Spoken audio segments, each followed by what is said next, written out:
Hi, I'm E.D. Lewis and welcome back to Nocturnal Reviews, and today I'm reviewing another one of my reads for Summer Spooks. I almost called it the wrong name. So this was the first read I completed, but the second one that I started. And this is my first book by this author.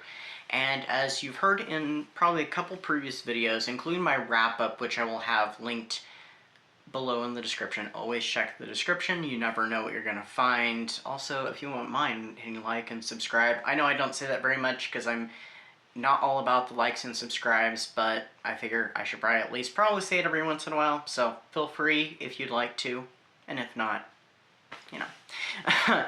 So this one is The Only One Left by Riley Sager, my first ever Sager book, which I basically just said. I was very intrigued about this one. This one came highly recommended, and it kind of had a Dark Shadows feel to it, which of course made me very curious. So this one follows Kit McDear. She's a caregiver.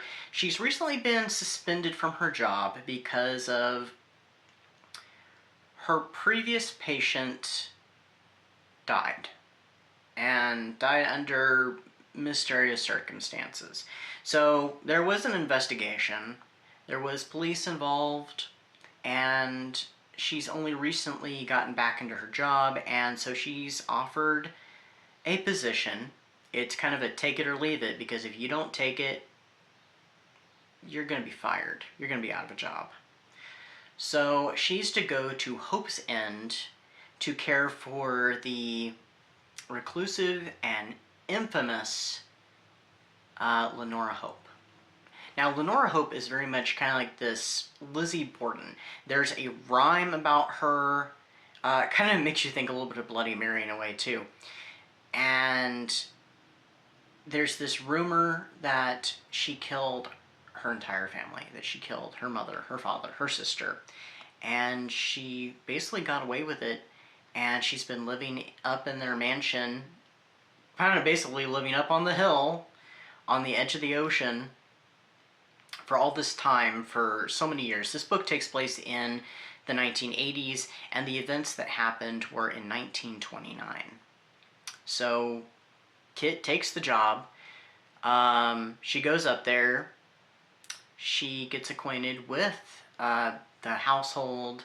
There's not that very many servants. There's only a handful, including Archie, the chef, who's been there for many years, since the 1920s at least. There's Mrs. Baker, the housekeeper, who's someone who's come and gone and come back. She runs everything. She's almost like a little bit of a Mrs. Danvers, a little bit, or even kind of a Julia Hoffman, Parallel Time. I know I'm going to be referencing Dark Shadows a lot here. Type character. Maybe even a little bit of Carlotta Drake from Night of Dark Shadows. So she's got a bit of an air about her, and she's got a bit of an attitude, and she's a little haughty.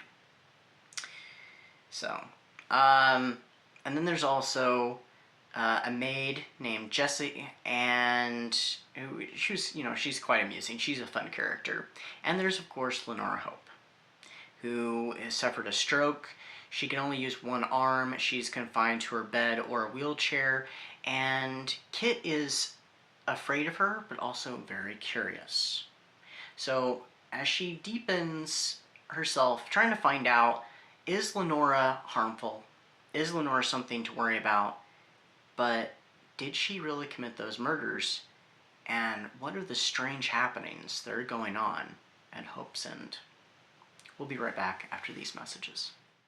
If you enjoy poetry of the dark, spooky, sometimes light, and oftentimes deep variety, then check out this month's Pax Poetry dedicated to the loving memory of our late friend, Pax Panic. Do you like the sound of werewolves howling in the night, the moans of creatures, and the bubbling up of mysterious aquatic terrors? Then you might be interested in my Universal Monsters Reading Challenge, which is going on all year of 2026. It's got Plenty of prompts, all based around the classic Universal Studios monsters: Dracula, Frankenstein, the werewolf, the creature from the Black Lagoon, so on and so forth. Plus a few bonuses. You don't want to miss it. So, I loved this book. Absolutely loved it. This book actually even started to make me cry after I finished listening to it. It was so good. And the one who, there's actually two people who do the reading. They did such a fantastic job. It really did. And it has a dual timeline. So you are hearing the story because Kit notices that there's a typewriter that the previous caregiver, who mysteriously vanished, was teaching Lenora how to use it. So she's using it, and she types, with one hand, and she can only type so much, and she's telling her story. And apparently she also told the story to the previous one, who I believe her name was Mary. So you're hearing the story that way. You're also hearing the narrative that's going on at the house at the time from Kit, but you're also hearing what's going on from Lenora's point of view in the past. So I think it was very well done. It was very clever. I wonder if anybody who has read any Sager books, are there any books, not necessarily the same, but have a similar style to them, have a similar feel? Because I loved the feel of this book. Now, of course, it wouldn't have to be the same way, but just have, kind of gives that air about it, because the atmosphere of this book was great. I think it was handled perfect, actually, if not near perfect. And then, not to mention the twist, I had some ideas what was going on, and then I'm like, okay, that's not where I thought this was going. And then it would go almost a 180, and I'm like, oh.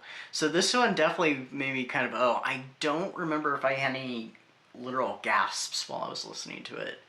But yeah, as a friend of mine says, chef's kiss, this was definitely chef's kiss. So I think it's kind of obvious what I rated this one. I rated it 5 stars.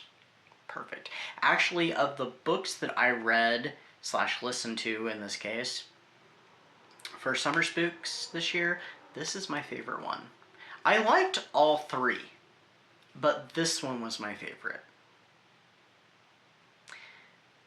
The second and third, I will tell you, the second and third are my top favorite, and the first one I started would be my least, but they were all great. They were all between, spoiler alert for that review, which I'm not sure if that's going to be my next review or not. I'm not sure what it is. I'll have to film it. I'm literally filming this yesterday, so on Friday. I'm going to have to film that other review soon, and then there's another review I want to get out, and it's going to be a 2-parter. So, and I need to listen to the other part, because it's an audio. It's an audio drama, not an audio book, and it's going to be a 2-parter, so that's all I'm going to say. But yes, I absolutely love this book. The twists were so twisty, and I did really enjoy the past and stuff. And there was some clever bits. I would love to see this turned into a film. Very much so. Though there is one little detail in it. They'd have to film it in a certain way. And I have some ideas how they could do that. I can't tell you that because it would spoil things, and you might know where I'm going with this. But they'd have to film it in a certain, a couple different things they'd have to film in certain ways just to kind of, misdirect the audience. So, but in the book, it's done masterfully, I cannot get over this book, so this was so good. I may have to listen to this again sometime very soon. Yeah, but it was a great gothic thriller, great mystery. So anyway, that's what I've got for you today. I did have to kind of rush things because some stuff's been going on.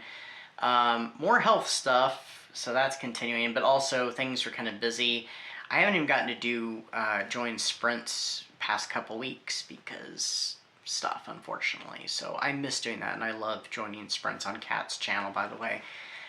Subscribe to her channel if you have not.